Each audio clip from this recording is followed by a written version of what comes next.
Hello everyone, my name is Monique. I'm the co-founder of African Caribbean Medical Mentors, ACMM.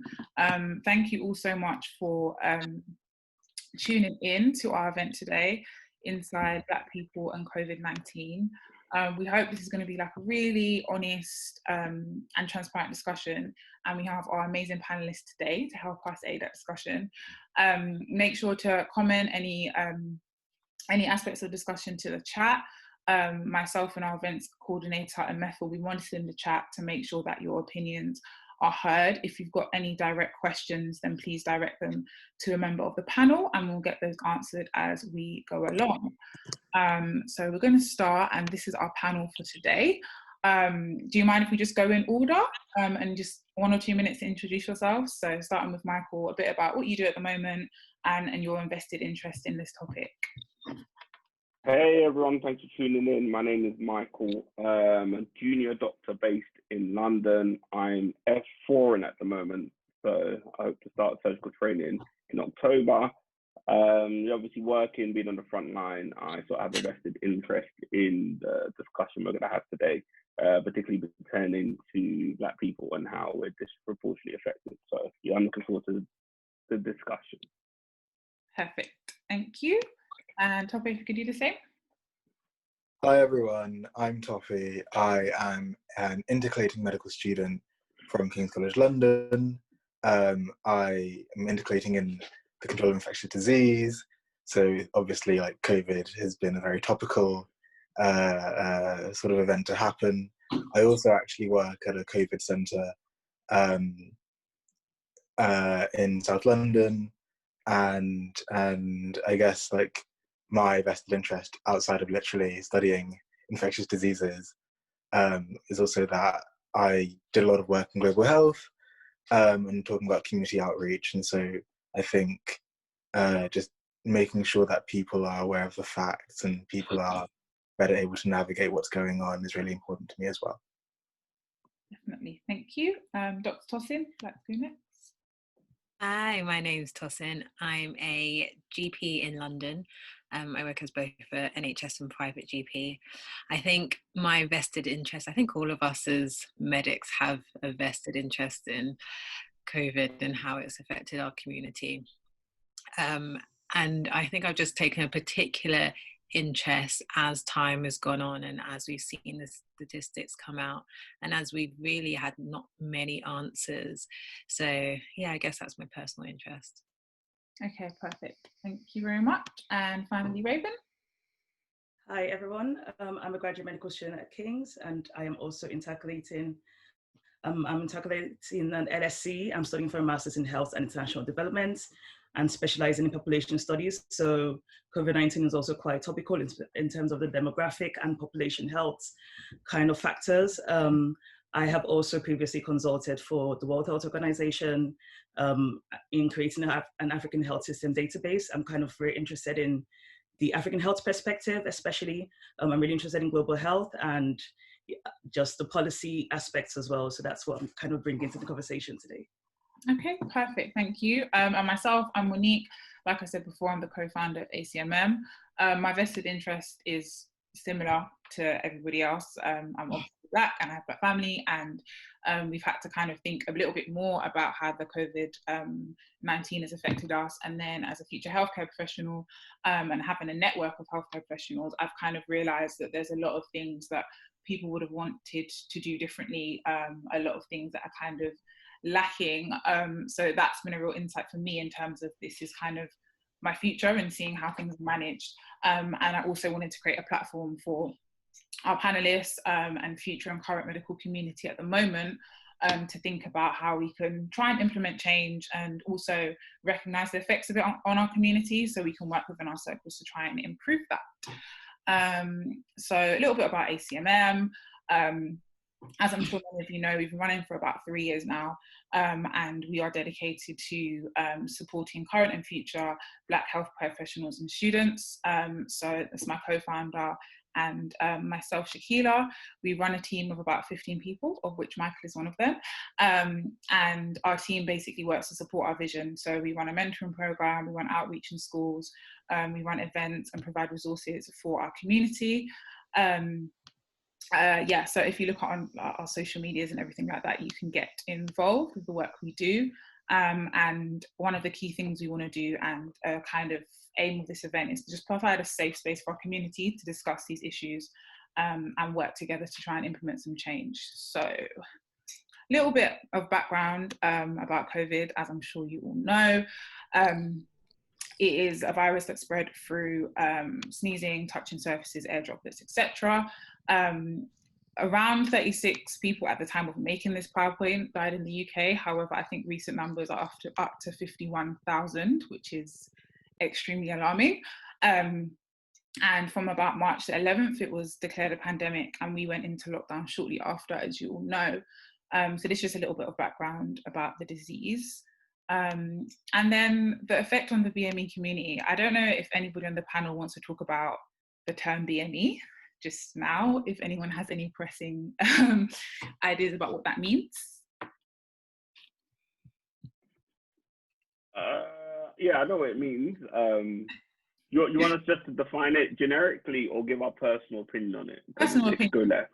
Personal opinion. Black, yeah, BME, Black minority ethnic, but what does that kind of mean to you? It means nothing to me. It means non-white. I dislike the term very much, and I think that it's just basically a way to say other ethnics without being specific. Each ethnic group has its own challenges, and I think the best way to address the challenges is to sort of look at the issues affecting that community, then you can best address them. The fact when you use BAME, you just sort of lump everyone together when members of the BAME community have different challenges. So yeah, I detest the term. Thank you. Anyone else? Yeah, I agree with Michael. I think if you look at the two communities, we're very different, and our experiences reflect that they can be similar in some circumstances, but it's very difficult to just lump us all together, and the statistics, experiences, stories to reflect everyone in those communities. So yeah, it just doesn't make sense. Yeah, I agree. I wanted to kind of just say that first, because I think sometimes we hear BME and we're like, eesh. I mean, it includes us, but it's literally everything. And it was very recently that I found out that BME includes like Caucasian people who were like Greek and stuff. And I was like, whoa, like that's a huge spectrum to kind of put together. But for the purpose of this PowerPoint, and a lot of the research has been like overwhelmingly on the BAME community. So that's kind of why we focused on this for this purpose, but I kind of just wanted to point that out as well. So the term BME was originally founded in 2004 to give more, I guess, prominence, weight and inequality, reduce health inequalities, and basically draw attention that things are different based on race, and people from particular races have different experiences of healthcare and the wider community. In 2005, David Bennett died, who was a schizophrenic patient, and he experienced prolonged physical restraint, unnecessarily amount of force. And that was kind of a big case that brought to light the racial inequalities that we suffer in particularly healthcare systems and mental health services. However, in 2008, a review showed that little had kind of changed for the BAME community. And now in 2020, we can see with the COVID-19 statistics that not that much has changed in terms of we're still more disproportionately affected by healthcare inequalities, and there hasn't been much progress in that particular field. So this is just a quick graphic to show kind of within the NHS, the percentage of BME people. The percentage of Black people within this is also something kind of to consider. But yeah, does anybody kind of have any thoughts? Are we surprised by this proportion of BME representation? Business Services Authority, nobody. Public Health England, 6%. Is it surprising, or What do you guys think? No, it's not surprising. What they would do, they won't show these sort of statistics. They'll show sort of who works in the NHS as a whole. And there are quite a few Black people that do work in the NHS, but the roles they're doing are very much frontline roles. Mm-hmm. So they sort of boost up the stats and it makes it seem like there is diversity. If there's true diversity, there'll be diversity throughout the workforce, not just on the front line doing some of the less desirable jobs, I should say. So, for example, look, Public Health England's got 6% BME, and it's probably less if you look at Black. And these are the people that are meant to be giving us advice on how to stay well with this pandemic. And it doesn't surprise me that looking at that number, that there's been a lack of advice. Absolutely. Anybody else? Raven, Tope, have you got anything to say, Dr. Tosin? Yeah, I was going to say, I don't find it, I mean, I'd echo what's just been said really about the way in which these statistics are used. I also don't find it surprising that, you know, these big lofty institutions, of which we should include the NHS, tend to structure themselves in a way that actually positions that entail power are positions that are overwhelmingly white. And positions where you have no power, positions where things are done to you, where decisions are made on your behalf, are the positions where, okay, we will have a couple of Black people, we will have a couple of people from other minority ethnicities.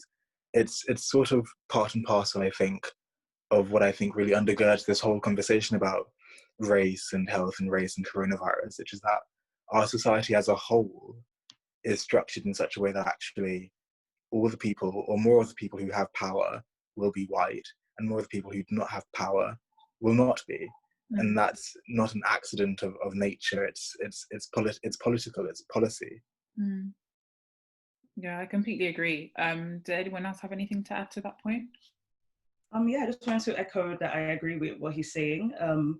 I just feel like, you know, the way society is structured is that it reinforces the systems that kind of keep us at the bottom. And I also feel that kind of the saying that, you know, we have to be twice as good to get half as far is like comes really true when it comes to like leadership roles, because I feel like a lot of Black people might need a lot more extra experience than their white counterparts would have needed to get the same position. And you need to like kind of reinforce yourself in a way that you cannot be denied, which can also take a lot of time as well, and a lot of money as well. So that can kind of rule people out. So yeah, I just wanted to say that I agree with everything that everyone is saying, essentially. Thank you. Dr. Tosin, have you got anything to add? Yeah, I mean, echoing what everyone was saying, I think I'm not surprised, and I don't think if anyone really should be. If we think about how society is, the NHS employs 1.5 million people the last time I checked. It's literally the biggest employer in our country. So if you just take that, you're assuming that the NHS as a whole is a microcosm of our society, and this is just how our society looks in this day and age. So sadly, it's not surprising. Yeah, I completely agree with everything everybody said, and the reason I picked surprising as a word in particular was because I found a lot of news channels and a lot of media outlets, when the statistics came out, and the statistics too I'm referring to, when the Office of National Statistics and Public Health England said that BME and specifically Black people are most likely to die, a lot of the news outlets and a lot of people were saying how shocking it was. And I didn't see that resonate within the Black community or the BME community. I think people were just like, we've suffered from health inequalities and systemic and institutional racism for so long. It's not surprising that in a pandemic, those things are brought to light. Whereas a lot of people in the media were talking about how shocking it was. And I think that shows kind of how far we still have to go in saying that this is actually a reality for a lot of people, and the statistics are there in Black health. We've got a question. Do you think change will be soon and effective if we're able to integrate more BME individuals in the NHS board?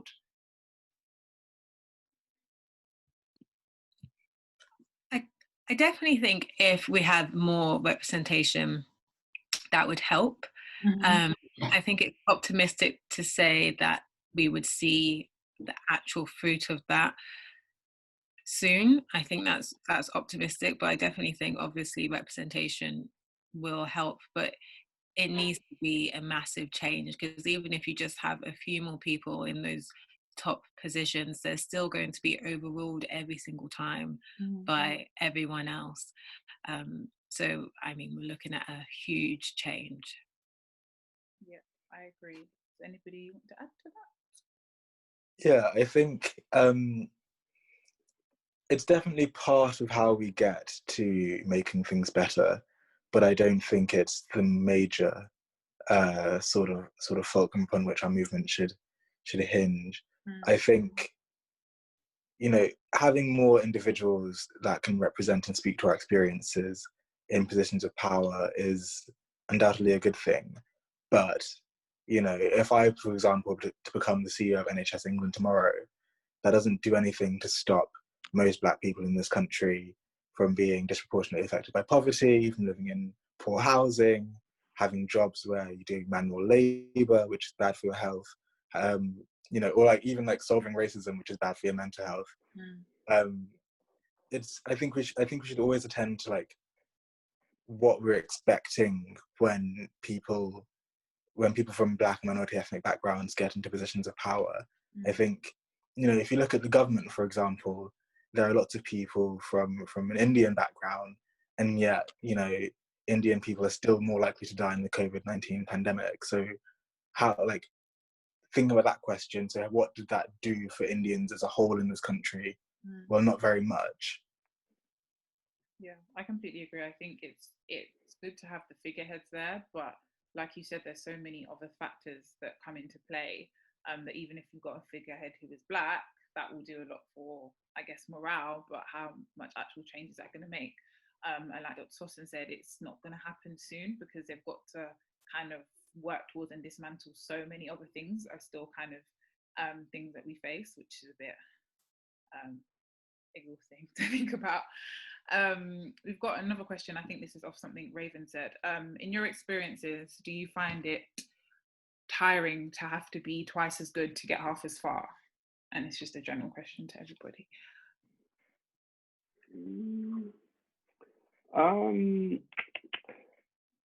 I don't know. In my case, well, when I've applied for stuff, my understanding is, I can be corrected, is that like it's blinded, so they take away like your name and stuff.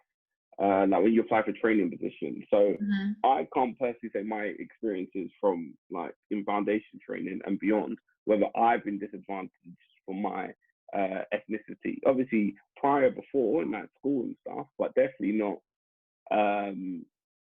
in medicine so far. It doesn't mean it doesn't exist. It's just I haven't overtly or been attuned to anything like that. Okay, thank you. I don't know if I can necessarily say that I've been disadvantaged, but I'm always more aware of it. I think when you get into the actual working world of medicine and you start actually applying for job roles where you actually have to submit your CV and they're looking at your name, I mean, I was updating my CV and I sent it to someone to have a look at. And at the top of my CV, I have my name and my demographics, and I have my nationality as British.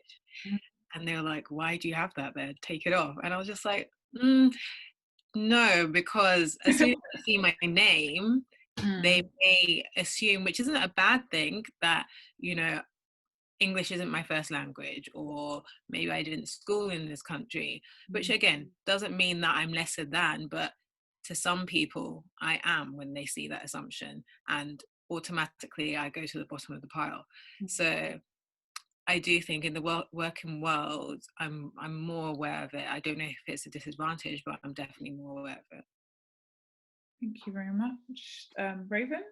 Yeah, I think, you know, I'm still a medical student, so I can't really say much about training roles, but I know that from when I studied biomedical science and I took a break before going into graduate medicine, I actually applied for roles, and I did feel like, you know, my CV, and I used because I initially used my Nigerian name and then I changed to my British name, and I noticed that there was a change and I was getting a lot more responses. And so in terms of if it's tiring, I think, yeah, in a sense, it does get kind of like heavy when you keep going for the same roles and then, you know, you're not really getting anywhere, and then you feel like you need to change something of yourself to like get to where you need to be. But also I feel like in a sense, I've also kind of appreciated the fact that I can actually get a lot more experiences, and also like even doing this master's now, like it's something that I actually want to do. So it's not really, it's tiring, but it's also something that I choose to do myself. So yeah, I do kind of appreciate the good things of it and try to like forget about the negatives. Perfect. Top, I don't know if you've got anything to add. Yeah. Yeah, I guess I definitely do feel tired. I'm not sure if that's just me normally. But I guess I noticed, like, at least amongst like my friends who aren't Black at medical school, I'm always struck by how I find myself doing a lot more like extracurricular stuff. I'm always thinking about like, how do I get all these points for FPAS, which is like the foundation program. I'm always doing these things to make myself stand out, to make myself, like, when you put me down on paper, like, oh, okay, like, we have to go for this person. There's nothing that like, in terms of like soft skills, or like when I get down to interview or anything like that, that could hold me back. I'm not doing anything, I'm not relaxing, I guess I would say.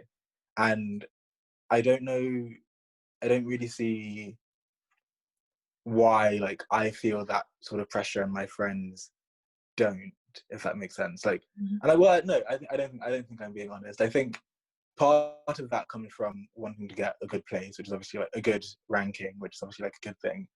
But the other part of that is the consequences if that doesn't happen. So if I end up having to do F1, F2 in Cornwall or Thanet or Coventry or wherever, you know, and I've been struck, this is a sort of digression, but I've been struck by all these videos of people going out to defend their war memorials against Black Lives Matter. And the idea that I would have to go and do FY1, FY2 in any of those places, it doesn't quite keep me up at night, but it is very, like, it is in the back of my mind. And I think that's a sort of different angle to having to work twice as hard to be half as good. I'm actually working twice as hard so that I can feel safe at work, so that I can feel that I live in a place where I feel comfortable.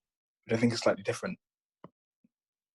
Yeah, someone just said, like, echoed what you said and said that's a really good point. We have to think about racism we could face if we do have to end up working in a less diverse area.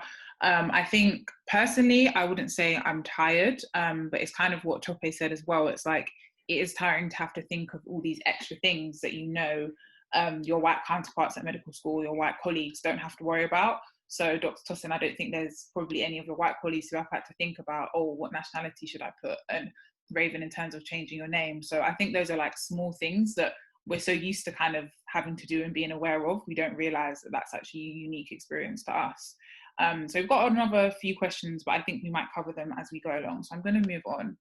Can I just say something quickly? Yeah, of course. After Tofe's point, just to echo what he said and bring it to reality, I ended up in West Midlands for my foundation years, but my F1 was in Shrewsbury, however people want to say it. I hadn't heard of it before, never been there before, but it is the whitest of white places. And my God, did I experience racism, microaggressions, everything, you name it. So, and I didn't think about that when obviously I still wanted to do well and I ideally wanted to stay in London, but I didn't think about, you know, where I would end up and the racism that I might face. So actually Tope made a really, really good point, and it is a reality, unfortunately. Did you feel like well supported when you were kind of having to go through those things, or? To be honest, I will say that it wasn't, I don't think at the time it affected me as much as it might do now when I reflect back on those times. For me, it was just like, you know, as an F1, you're busy, and it was a great hospital for learning things. So I was enjoying being an F1.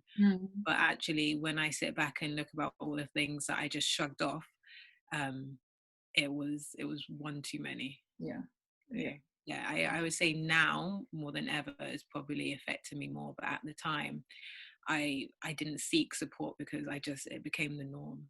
And I think that's quite a common experience, even with everything that's happening at the moment. I know a lot of friends and family have been like, we're actually realizing now kind of what we've previously experienced and previously brushed off as being like, that's what happens.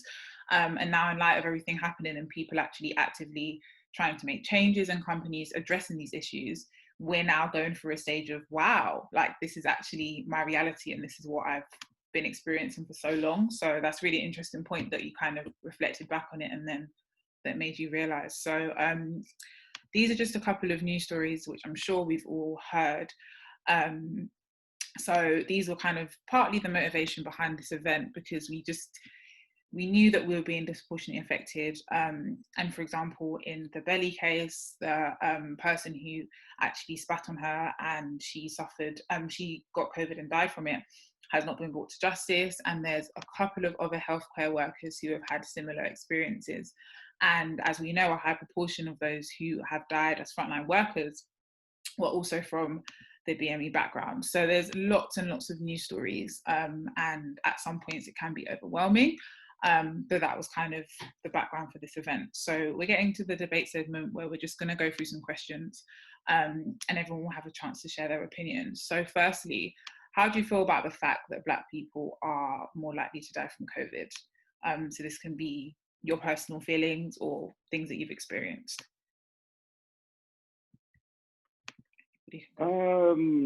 Yeah, I think obviously it's not nice to hear. It's not a nice statistic. It's a fact, isn't it? It's not even an opinion now. It's a fact, and it's very disappointing that we face a lot of issues in this country as it is, and then now there's a whole pandemic, and we're even more affected by that. So, and the reason, and obviously there's obviously the reasons are there's multiple reasons for us to be more affected by it that I'm sure we're going to go into. Yeah, it's very frustrating and scary. Obviously, all of us have got older relatives, parents that are maybe working in jobs which expose them. And it's scary. Like, you think your parents are going out there because they've got to earn a living, they've got to pay the bills, and they're being potentially exposed to something which has taken the lives of people. I know people whose parents passed during this period. And that it could have been me, it could have been my relatives, So it's very, very scary, very scary. And you feel power. I think the worst thing is you feel powerless to do anything about it. I think that's the most frustrating thing about it. Definitely, and I think the point about feeling powerless is something that a lot of people I've spoken to have kind of spoken about, because it's when you have older relatives, people at risk. And I think the government at certain times hasn't given kind of clear messaging to people, and it's kind of, you're having to remind yourself that it's a very real risk, and that personal aspect of, I'm sure we all know someone who has been affected, so that kind of makes it all the more real for us. And then on top of that, we know that we're more likely to be affected, so it is really difficult. Does anybody have anything else to add to that point? Yeah, I just wanted to say that it's really sad, but also it's not surprising, because the reality is that Black people are more affected by a lot of health issues in this country, so maternal health, even in terms of intensive care. So I feel like it's kind of reflecting a lot of the existing systemic issues in this country. So it's sad, but I feel like it's also kind of maybe bringing urgency to the fact that we need to do something about it, and the government really needs to do something about it, because at the end of the day, there isn't much that we individually can really do to change something that's happening institutionally. So yeah, it's just really sad, but also not surprising, and it's just unfortunate that it's not surprising. Yeah, I completely agree. I think, like I said, a lot of news channels were able to be like, this is really shocking. But I think for a lot of people, we knew, we weren't surprised, because it's just these health kind of health inequalities coming to the forefront. So yeah, that's a really good point. Tosin or Tope, do you have anything to say, to add to that? No, I think I would just echo what people have said, really. Okay, perfect. So the next question is, why do we believe, or why do we think that we're more likely to be affected? So I know I've done a bit of like reading, and it's just, I think, an application of the health inequalities that we face. So we're more likely to suffer from the conditions that kind of are worse for COVID-19, so hypertension, type 2 diabetes, we're more likely to be in frontline roles, so NHS healthcare workers, driving, travel, all of those delivery service were over kind of represented there, and those are the people who are more likely to be at risk. But I don't know what anybody else has heard in terms of why we're more likely to be infected. I just want to say, yeah, I agree with everything you said, but I think also even with like the socioeconomic like issues like hypertension and diabetes that Black people are more likely to get, I feel like there's also reasons why we're more likely to get things like that. So in terms of like housing issues, in terms of the type of employment that we tend to get, and in terms of the type of stresses that we have to face every day, even just from racism and microaggression. So I also, yeah, I just feel like it's just so complex, but it's just really reflecting all of the issues that Black people have to face every day. Yeah. I just want to jump off on that as well, because like when the ONS report came out, it had two headline statistics, and the first statistic was that Black people are 4 times more likely to die from COVID than any other ethnicity. And then the second statistic was, well, if you account for age, health status, and socioeconomic status, that goes down to about 1.6.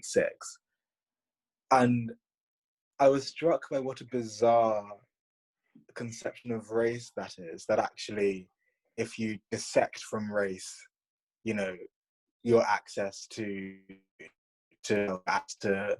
being free from poverty, then actually like it's not so bad. But that's sort of the point of race, is like institution of race is like a source in this country, is that race determines those other things that they're trying to control for in their analyses. And the fact that the people who are, you know, charged with understanding or producing or reporting these health inequalities take that view of race, I think is a little bit concerning for what they're going to do about it. You know, because if they're just trying to say, well, actually, like, if you take a Black person and a white person in the exact same circumstances and adjust for literally everything else, then the risk of death in COVID is the same. What recommendation can flow from that?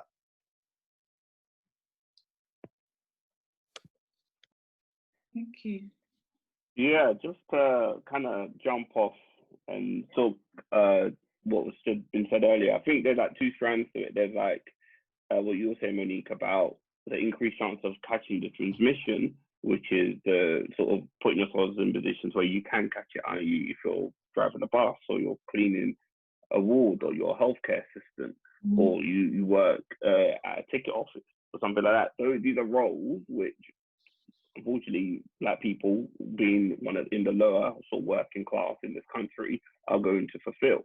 So that means we have more chance to get it. And then once you've got it, then we're on the unfortunate case of being more likely to have underlying health conditions, which have now been proven to increase the mortality risk, i.e. type 2 diabetes, high blood pressure. I don't know what the stats are on Black people being obese, but obviously obesity is one known risk factor as well. So you combine those 2 things, and then it makes it's not surprising that we have a high mortality rate. But as Topper was saying, I think Public of England are very forthright in telling us these are the risks, these are the numbers, this is the situation, but not forthright in telling us what we can do to mitigate it. And that's what's been frustrating for me. There's not been anything to say, this is how we reduce the risk. Maybe there is, I don't know, but they've not suggested anything. It's very much, these are the risks. I just like, it almost feels like, these are the risks, good luck out there. That's generally how I took it. We're all safe, guys. Yeah, I completely agree. And I think we've had conversations with, there was a committee meeting with the BMA with a lot of kind of BME organizations.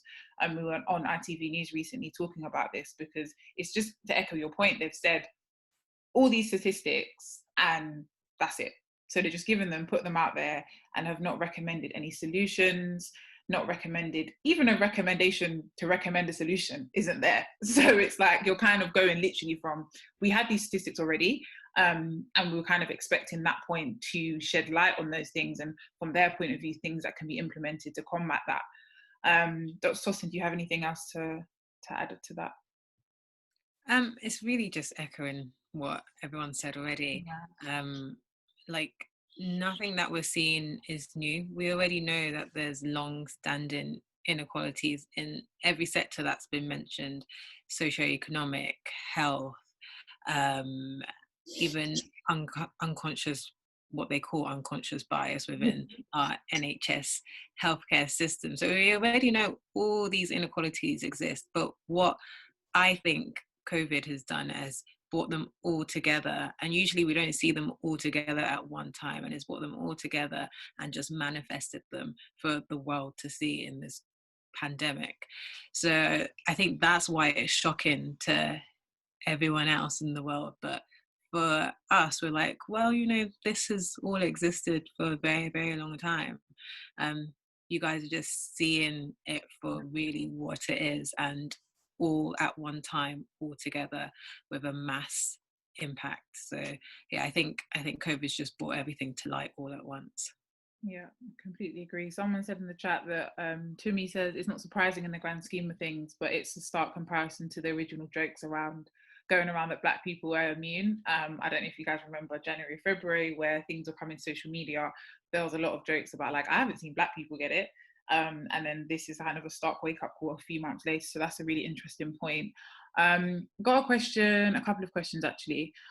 So from Moya, she says, do you think the nature of COVID-19, for example, patients being isolated in hospital and no visitors, contributed to this, as patients wouldn't have had anyone to advocate for them against unconscious bias?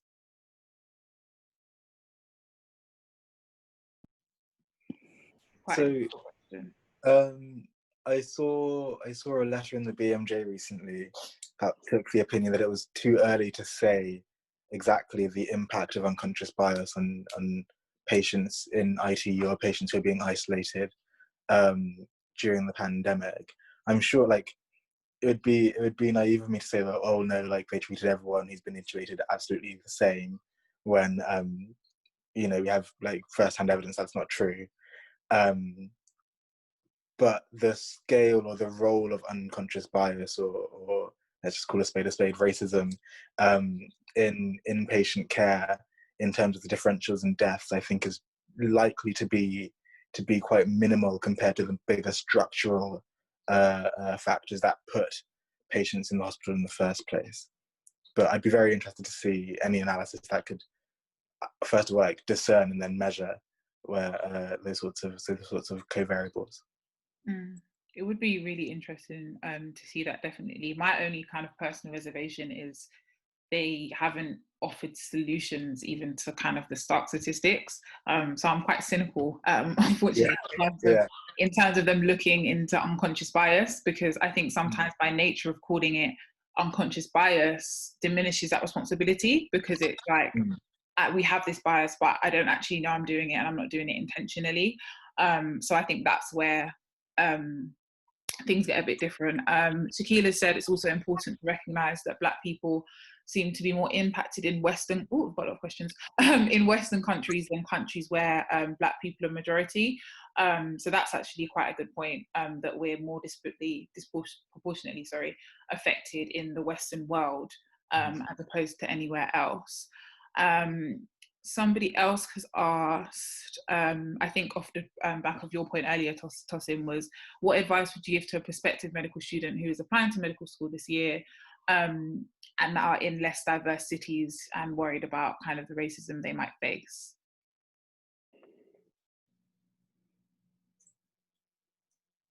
Do you want me to answer it now? If you can, that's fine.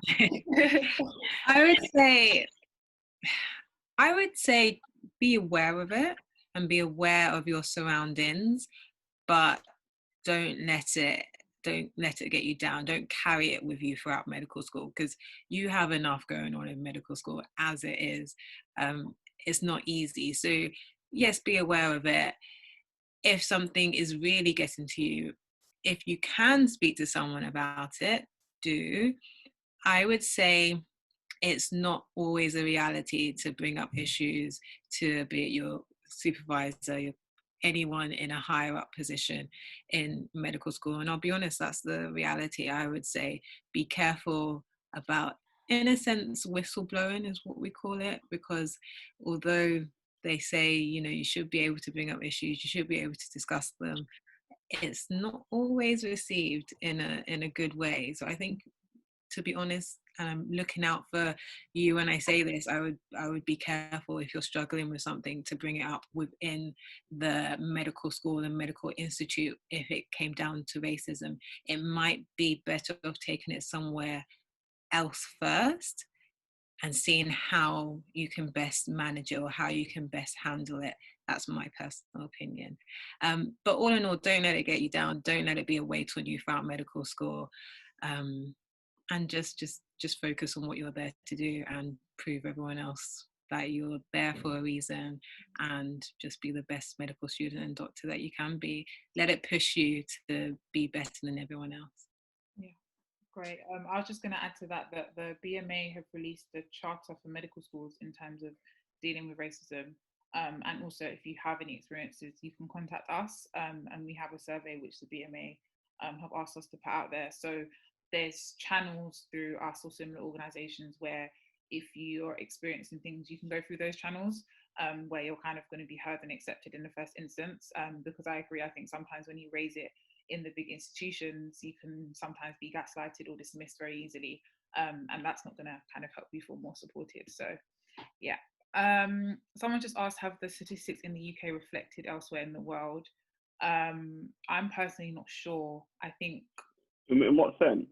The UK is second most deaths in the world, behind the USA. So they're doing a lot worse than their Western counterparts. I think like Italy, Spain, France, some of other Western European countries are on like 30,000, whereas the UK sort of are, if you don't want to say beaten them when it comes to deaths, but have a high number of deaths. So the UK is doing a lot worse.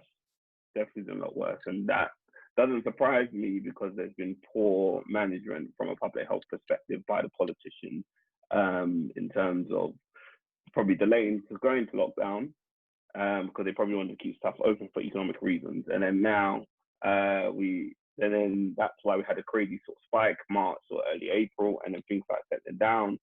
And that's why probably one of the reasons why the Nightingale Hospital wasn't really utilised, because it was a last minute sort of panic decision. They sort of got caught with the tail between their legs, thought, let's throw this man to Nightingale Hospital, and didn't need it. Probably what they needed was prevention earlier, i.e. going into lockdown earlier.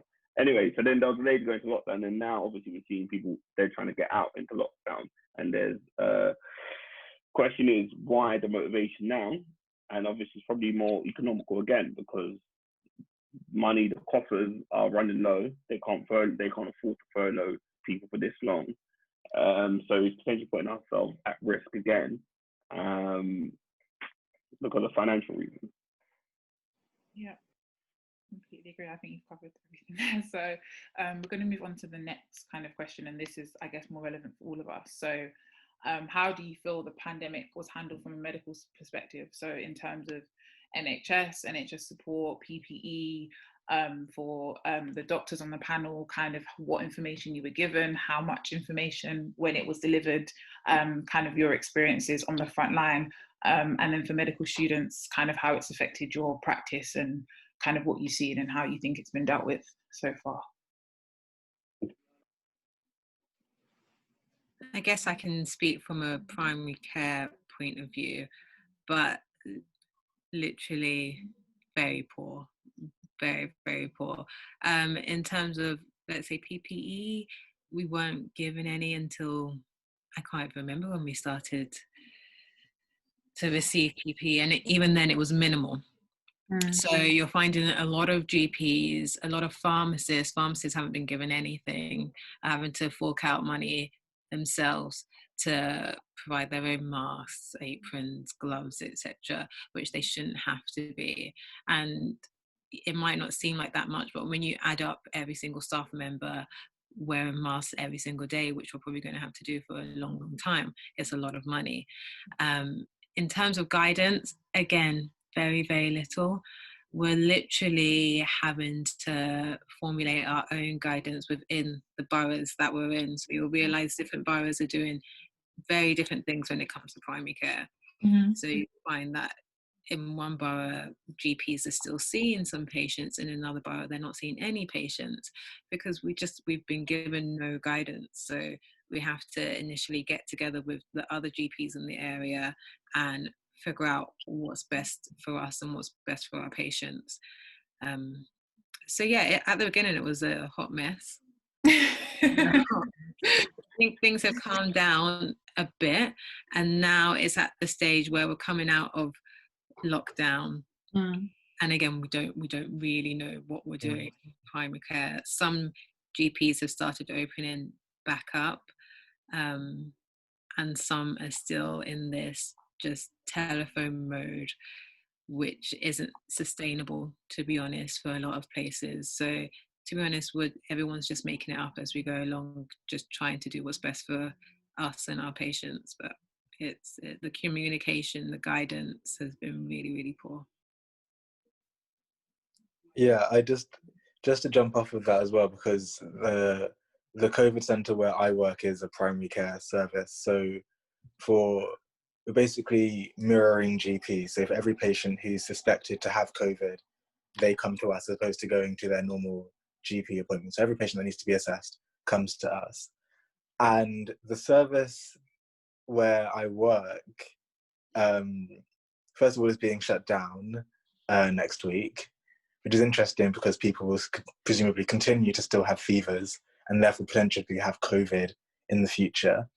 But it hasn't really been, it was built really quickly from nothing, didn't really seem to communicate with the actual local GPs in the area, despite the fact that it would borrow GPs from the area. We sat there empty for most of the day. We didn't get full PPE until I think a couple of weeks after the PPE issue had been in the news for quite a while. So it's been really interesting seeing how these sorts of things, or how the NHS tries to move and maneuver itself to tackle an issue. Because I've read a couple of reports that, sort of trumpet how many people have been retrained to be ITU nurses, or people have been redeployed and this and that and that. And I don't mean to talk that down at all. I think that's an incredibly amazing thing. And that's like demonstrating the power of a centralized service. But when you get to primary care, that sort of seems to have evaporated. Like, we're not in a hospital. We can't pull people and just put them in the same place and give them a training and say, do this. You have to coordinate all the different note systems. You have to coordinate all the different referral systems. It's just really been a big fat mess. And I don't think it's been an effective use of public money as potentially it could have been. And if I think, well, why has that happened? Part of the issue, at least where I work, is that there are two competing networks of GPs. So there's one that handles the north of the borough, one that handles the south of the borough. And for a while, they both had their own COVID sites. And then those sites merged. And then, I'm not really sure what's going on now, but it's a lot of bureaucracy and layers and layers and layers of bureaucracy, just trying to get people to refer a patient to a centre where they can be seen, where the people who see them have PPE and won't, transmit COVID, hopefully. And compared to a hospital where all the services live there, all the doctors live there, all the training takes place there, it's a lot more difficult to maneuver primary care in the way that it's set up now in this country, in the same way that you can do it with, secondary and tertiary care. And why has that happened? Well, I'm starting to go on a monologue here. But, it's the result of political decisions that have been taken by the government of the day that didn't plan, as we know, for a pandemic, that didn't plan to be able to react to decisions systemically, nationally, and quickly. And so we were sort of, left at the blocks when actually, I'm sure for a while, people went to their GP, but, it was in the news, people went to A&E, people went to their GPs with COVID because they didn't know what to do. Yeah. Now, why would they know what to do? Because the guidance would be different, borough to borough, CCG to CCG, town to town, city to city. It's just, when you fragment things, what happens is they are fragmented. And that's good if you want to save money, but it's bad if you need to save lives. Mm. Mm. Thank you very much. Michael or Raven, do you have anything to add? Yeah, just talking a bit about sort of secondary school work in the hospital. So yeah, it was just pandemonium, complete pandemonium. People didn't know whether they're going left or right, and I think it wasn't proactive. It was very much reactive. What the hospitals were doing, and it literally took in terms of some of the wards. So I don't know if people know, but what they did was create hospital into sort of zones, like a green zone, which is like a clean area, sort of amber, which is in between, and red, which is dirty, so to speak, or where there's patients with COVID. So it literally took some of the doctors to physically go and put the coloured lines of tape themselves on the wall. So it wasn't like there was like an infectious disease team or COVID team that did that. It was literally doctors themselves having to do that due to the lack of preparedness, because some doctors felt that their patients weren't potentially protected, or being in bays where there are other patients with COVID. So the leadership was very poor, from the government down to probably in the hospital as well. I think people just didn't know what to do, and there was a lack of preparedness. And you could tell the actions being taken were very much reactive. Now look at, for example, from Monday now, we have to use sort of face masks in the hospital and throughout, regardless of whether we're in a COVID zone or not, and on public transport. Whereas before, it was probably an advisory, whereas they could have done that from early. I know, obviously, it's easy for me, hindsight was 2020, to now start saying they should have done this and that. But these are actions other countries took from early. I know in Europe, like places like Spain and France, on public transport, they even give you masks. So it just goes to show that other Western countries with similar financial might as the UK acted a bit faster, and also were more decisive than us as well. Yeah, completely agree. And I think my brother lives in Italy, and he came over and he's seen the stark difference there. He's seeing us now, 2 months after we've had so many deaths, say, oh, now we need to wear masks on public transport. Now we need to implement this. And he's like, but what? These things are so late. You're simultaneously saying to people to put masks on, but then reducing restrictions. So it's kind of all counteracted, and then the expertise in there in the hospital to say this is what you should be doing, this is the team. So it's like people feel ill supported on top of that. Raven, do you have anything to add to this segment? Yeah, I just wanted to echo, so I can't really speak from a medical perspective because I haven't been in placement, but in terms of I just want to speak about the government's action. So I feel like they really played a massive role in how bad the pandemic was. And I feel like, they didn't, a lot of things have been said. So in terms of they didn't like provide masks and PPE, but also even, they allowed a lot of flights from high risk countries really early on, and they kept on letting flights in until like late in March. And then also things just like testing as well. There wasn't as much testing.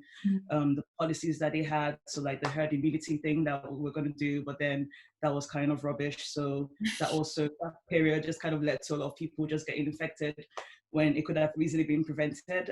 I feel like even in terms of tracing, like contact tracing, they just really have been very ineffective. And I feel like even if as good as doctors can be, if people are still getting infected quite easily, then we'll still be seeing the kind of burden that we're seeing now. So yeah, I just feel like the government policies and that the Conservative government's role in this has been really, really big, and that we should just continue to blame them, essentially.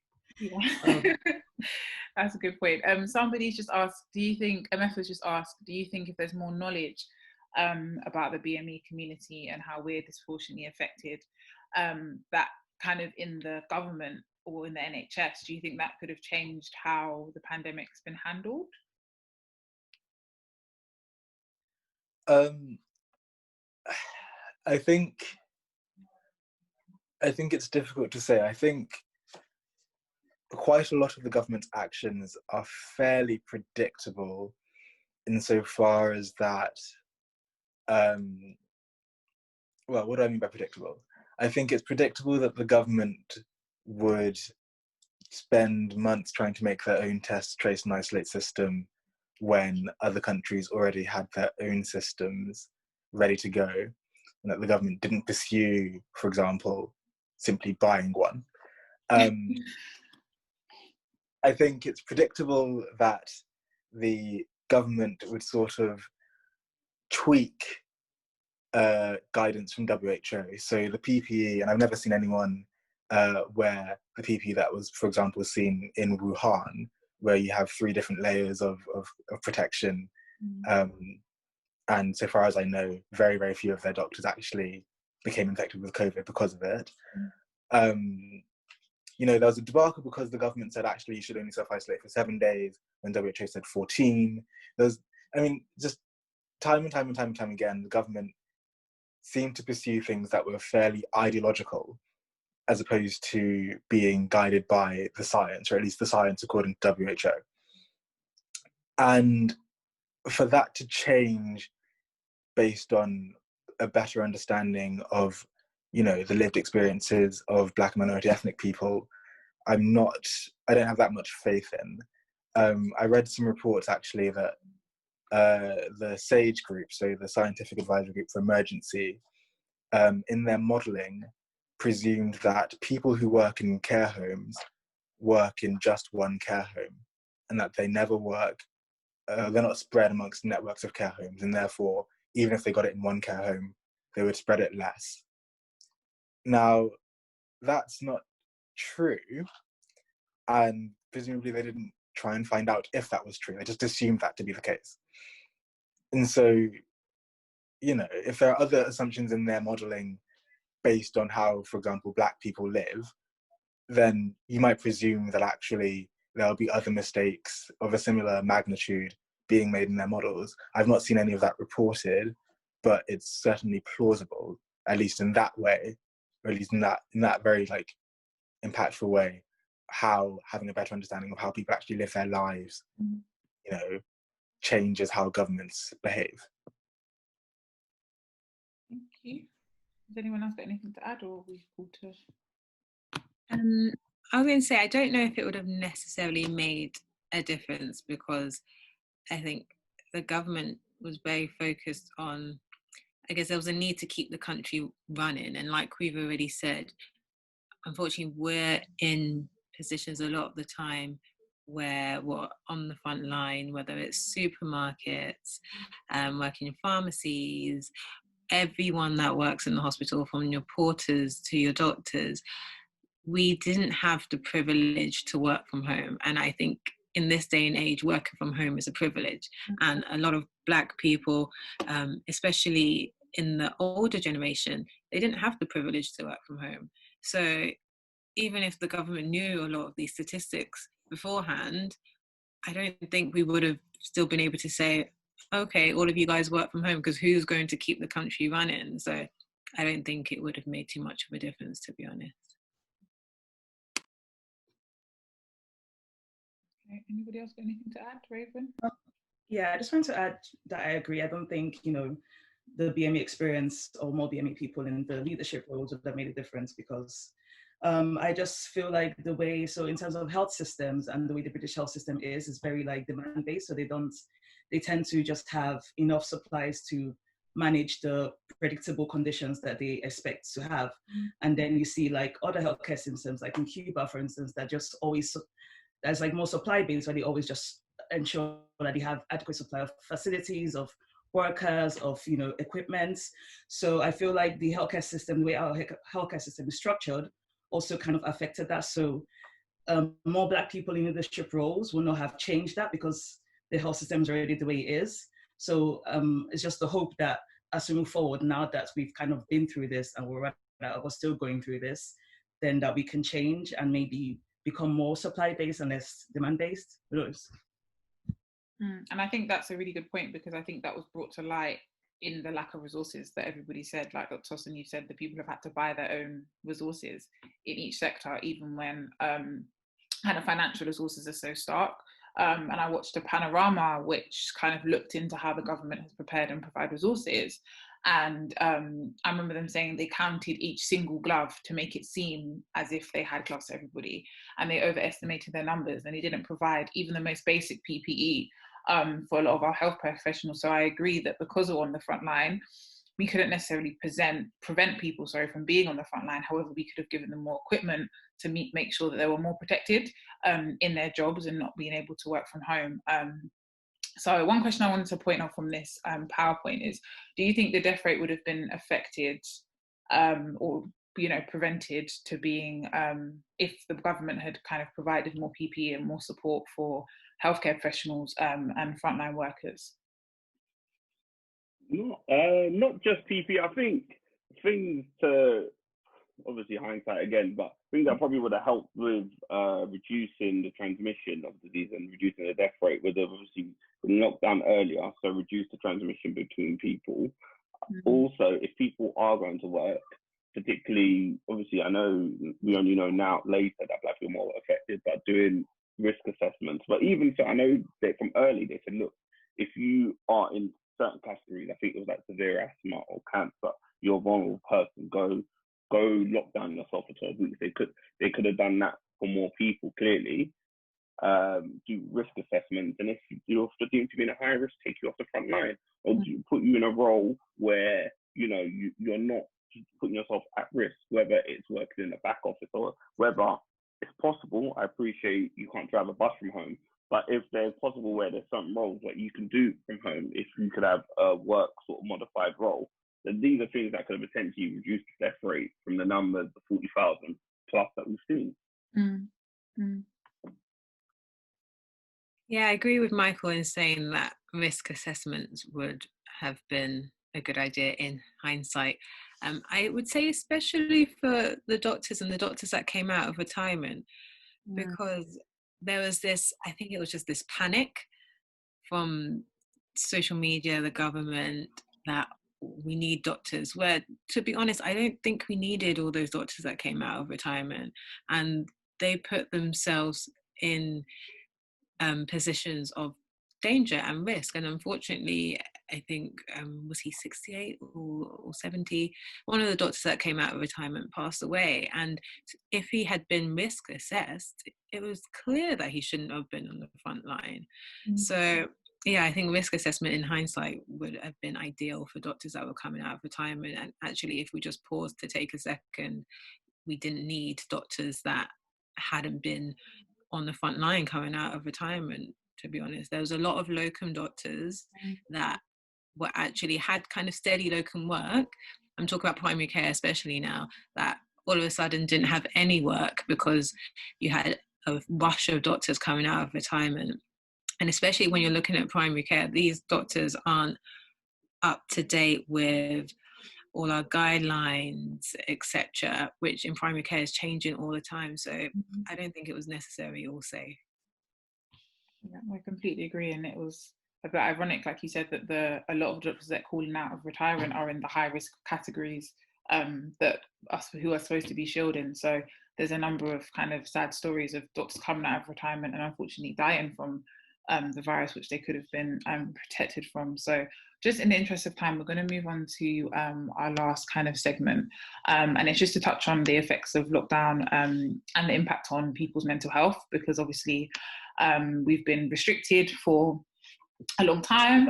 On, I think, Monday, the shops are opening, which isn't that big of a thing, but, it's a step in the right direction, I suppose. But yeah, so I just want to kind of touch down on how you guys think lockdown has impacted the mental health of our community, and especially kind of in the Black community. As people may know, it's kind of often more a taboo subject. So we just kind of wanted to touch on how that might have impacted people, and obviously the pros of having to lock down for COVID-19, but also the cons and the effects of people's mental health.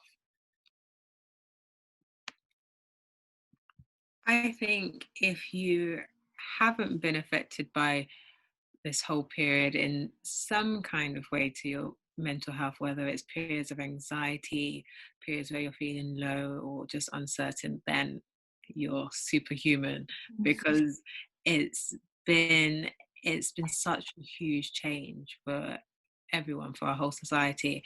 I think everyone as individuals has their coping mechanisms, whether that's working out, going to the gym, or seeing friends on the weekend, or seeing your loved ones, seeing your family, being able to hug someone, or literally for some people that's just going to their day-to-day job. So for a lot of people, you've not just taken away one coping mechanism, you've taken away multiple coping mechanisms, and then overnight you're expected to have this new way of life. So I think it has been a difficult period for a lot of people, especially in GP land, I've seen a lot of anxiety, and it's difficult because you're seeing patients that have never really suffered with anxiety before, and you're trying to tell them, you know, it's to be expected, it's normal in a sense right now, but there's also not much that you can offer them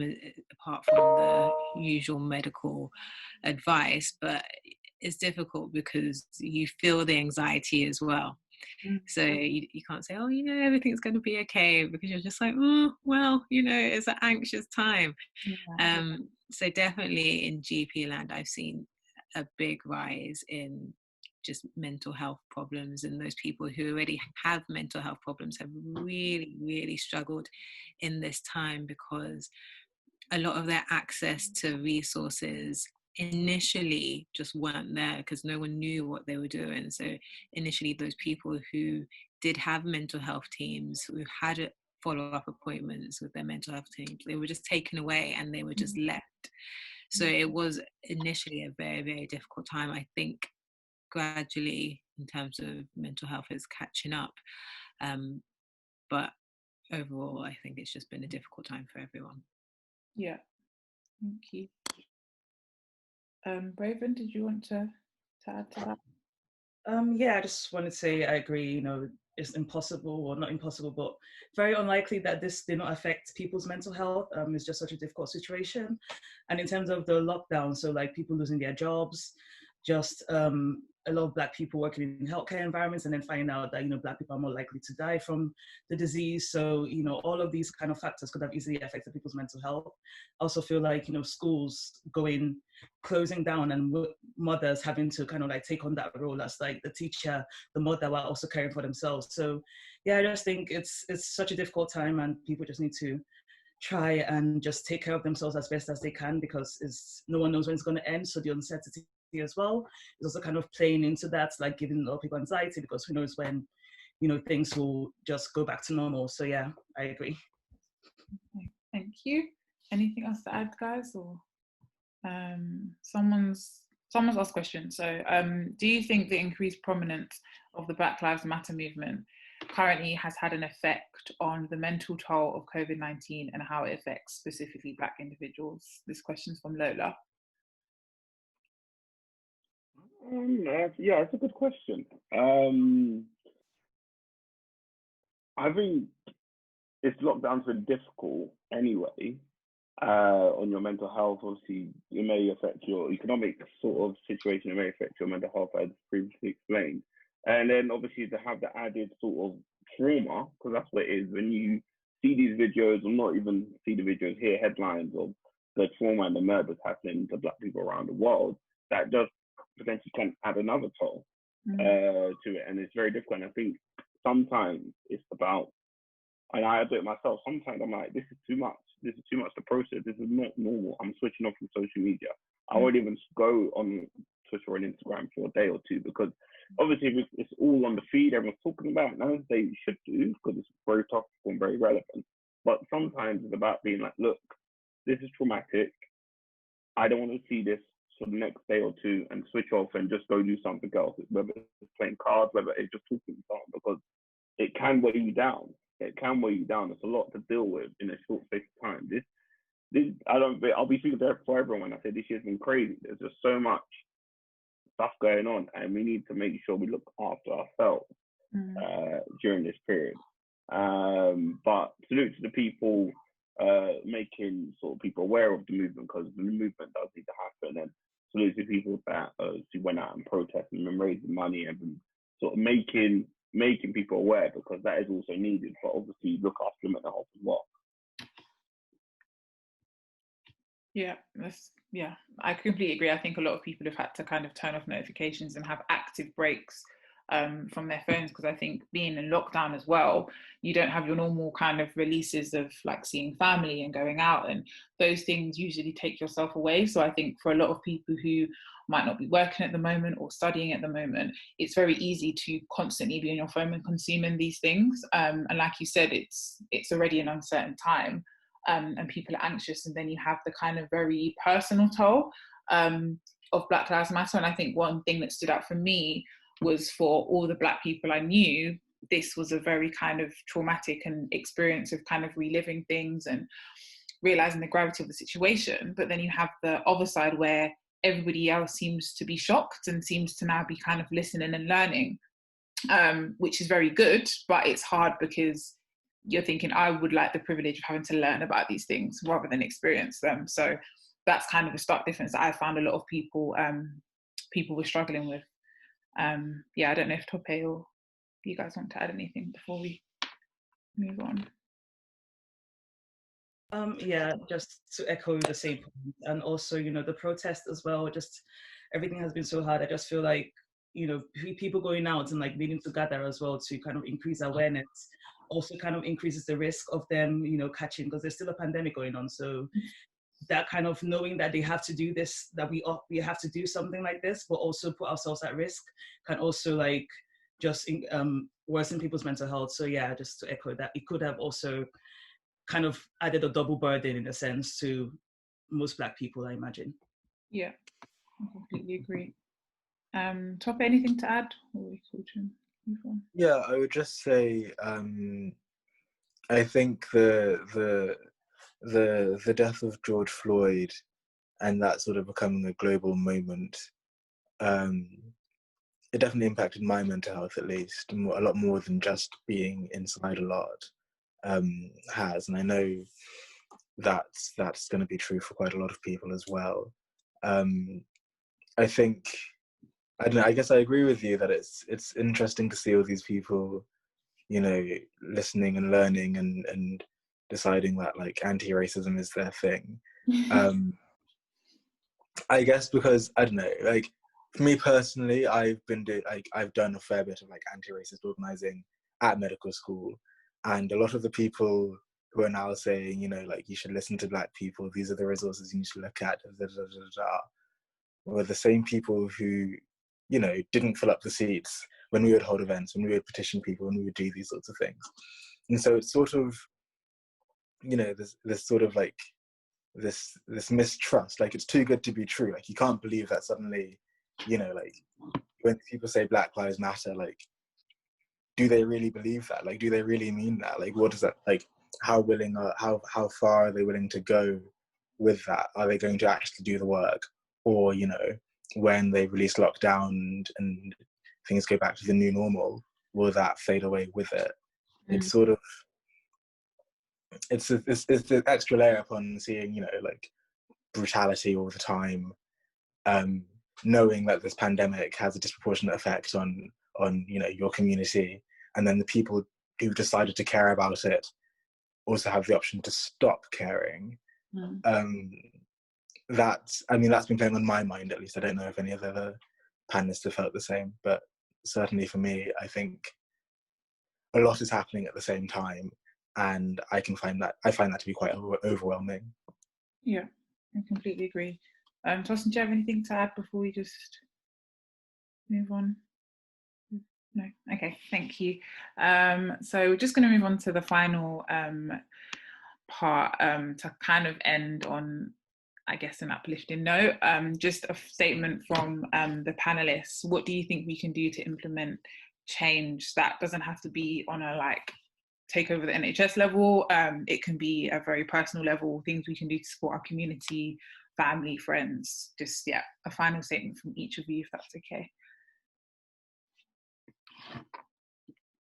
How can we? I think it's a difficult one because there are things we can do, but it's very, very difficult. I think one thing to say is that if any of our sort of parents and relatives, or all of us really, if we're sort of working, if we haven't already, we should insist on having a risk assessment by one of our managers. I think that, and in that risk assessment, if there are conditions that you're suffering from, which you think could make you more at risk, let that be known. And if you do not feel comfortable working, let your managers know, and hopefully you and your managers can come to a joint decision about sort of relocating you or putting you in a position where you feel less at risk. So I think that's one thing we sort of can do. There's no definitive medication now to sort of offer. I know there was talk about vitamin D, and I'll be interested to see where the other stand on vitamin D. But what I've read on vitamin D is that it's shown to boost the immunity against upper respiratory tract infections. But I don't know if it's definitively proven to assist with COVID. But I'll be interested to see what others think about that. Thank you. I would say this isn't necessarily specific advice, and more just looking at long-term life management. I'm all about lifestyle. So I think one of the big things that this has brought to the forefront is that, you know, and we know our community is heavily affected by chronic diseases such as diabetes, chronic heart disease, obesity, all these things that are preventable.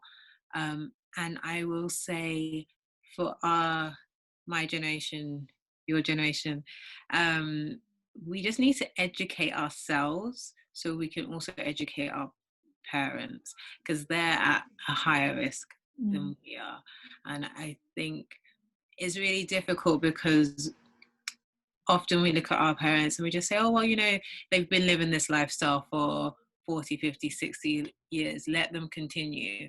But actually there's small changes that we can make to our everyday lives, and we can implement that in and encourage that in the elder generation. And I just think that will make such a difference just personally and within the small communities.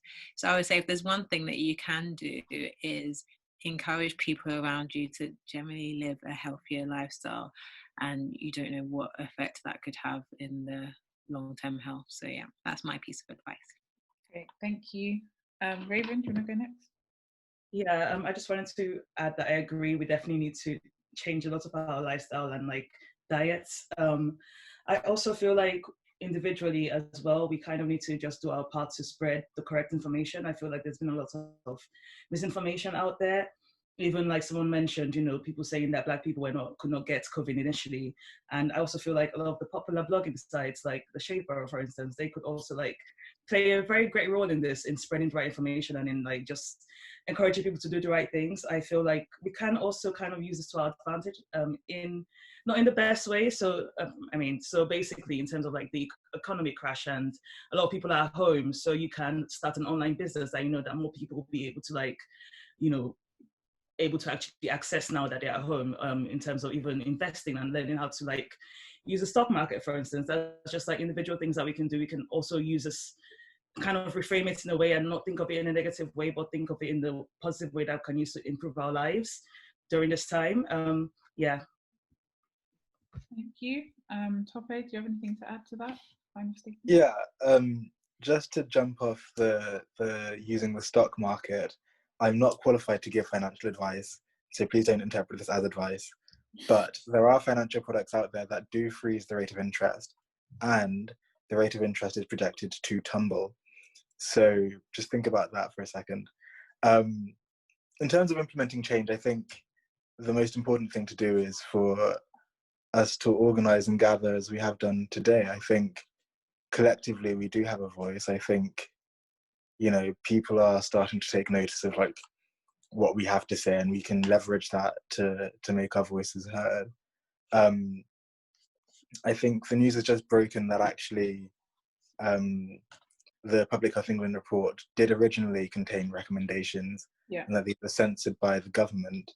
And, you know, I don't think we would have found that out if people weren't as invested as they are in trying to make things better for Black and other minority ethnic people in this country, as they seem to be today. So I think, you know, we can take some sort of pride in that actually we can get things done. We can chip away against, you know, these structures that seem to be against us. So that's what I would say.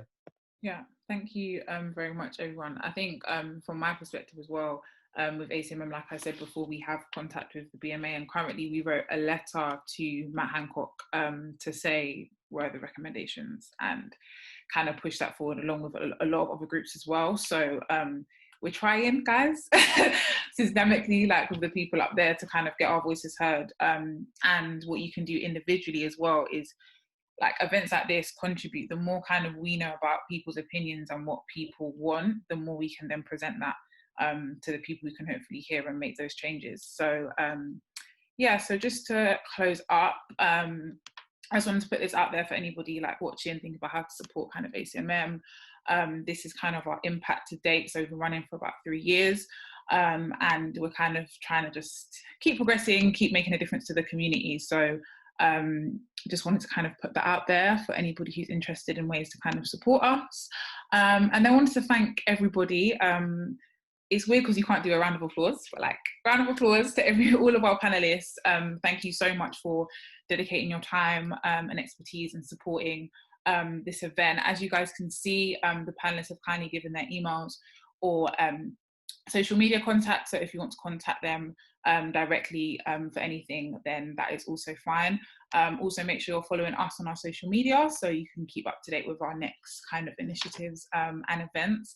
And Ametha has just come. Can you give us a wave, Ametha? Thank you to Ametha. She's our events coordinator, and she's basically, I've just come here and just presented the presentation. Like, she's done all the work behind the scenes. So I want to specifically thank her. So yeah, thank you very, very much, guys, for your time, and I guess see you in the next event. So thank you very much, everyone.